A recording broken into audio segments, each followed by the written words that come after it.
தரிசனம் காண்பது புண்ணியமாம். கேசரி மைந்தனை கிஷ்கிந்தை வாசனை தரிசனம் காண்பது புண்ணியமாம். தோத்திர பிரியனை சாத்திர தலைவனை கை கொண்டு தொழுவது கண்ணியமாம். ஸ்ரீராம பக்தனை ஹனுமனை துதித்தால் அனுகிரகம் வாழ்வினில் பெருகிடுமாம். ஸ்ரீராம பக்தனை ஹனுமனை துதித்தால் அனுகிரகம் வாழ்வினில் பெருகிடுமாம். அஞ்சனை மைந்தனை ஸ்ரீ ஆஞ்சநேயனை நெஞ்சினில் வைத்தால் நிம்மதியா.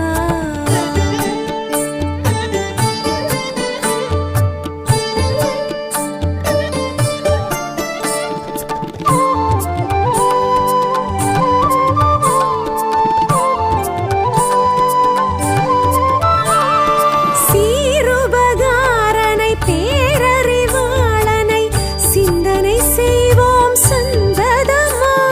சீருபகாரனை பேரறிவாளனை சிந்தனை செய்வோம் சந்ததமாம். வானர செல்வனை வாயு மகந்தனை வந்தனை செய்தால் வளர்ப்பிறையாம். ஸ்ரீராம பக்தனை ஹனுமனை துதித்தால் அனுகிரகம் வாழ்வினில் பெருகிடுமா.